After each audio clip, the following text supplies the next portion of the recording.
सिंधुदुर्ग जिल्ह्यातील दोडामार्ग तालुक्यातील ज्या डोंगरामध्ये ओंकार टस्कर हत्तीने मात्र दहशत माजवलेली आपण पाहतोय. पूर्णपणे त्या जंगलात त्याने अक्षरशः धुमाकूळ झालेलं पाहतोय. खरं तर मी ही जी काही दृश्य दाखवतोय जंगलातील, या जंगलात ओंकार टस्कर हत्ती मात्र दाखल झालेला होता. आपल्या कळपासहित येतो होता. पण नेमका याचा आपण आढावा घेतोय.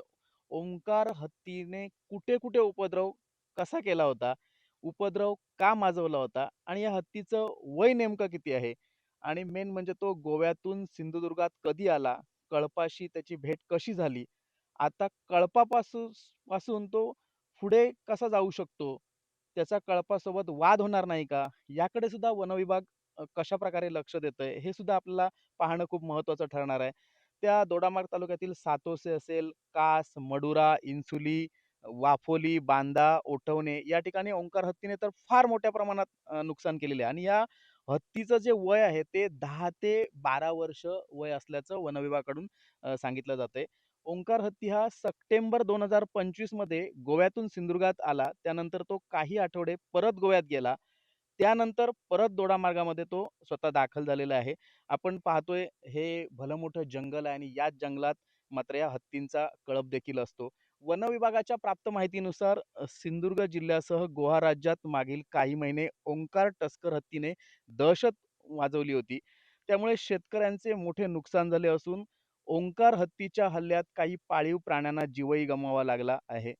यामुळे ओंकारला पकडण्यासाठी वन विभागाकडून प्रयत्न सुरू आहेत. साधारणपणे 10 ते 12 वर्षाचा ओंकार हत्ती हा कळपापासून वेगळा होऊन सप्टेंबर महिन्यामध्ये दोडामार्ग चंदगड भागातून सावंतवाडी आणि गोवा सीमेवरील भागात दाखल झाला.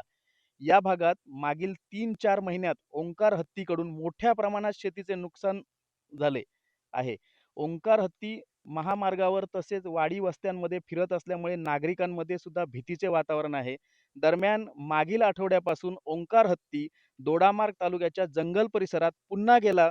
तेथे त्याची भेट त्याच्या कळपाशी झाली असून त्याच्या कळपाशी वाद होणार नाही याकडे वनविभागाचं लक्ष आहे. हत्ती ज्या जंगल परिसरात आहे तेथे वनविभागाकडून ड्रोनद्वारे लक्ष ठेवण्यात येत आहे.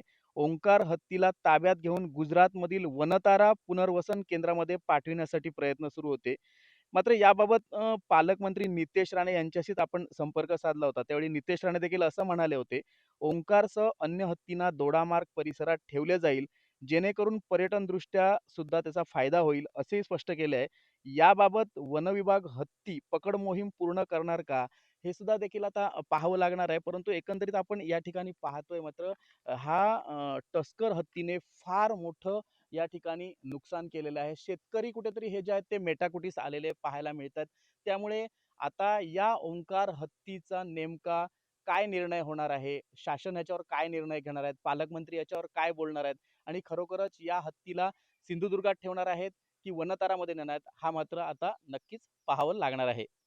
कॅमेरा पर्सन सौरभसह गुरुप्रसाद दळवी, NDTV मराठी, सिंधुदुर्ग.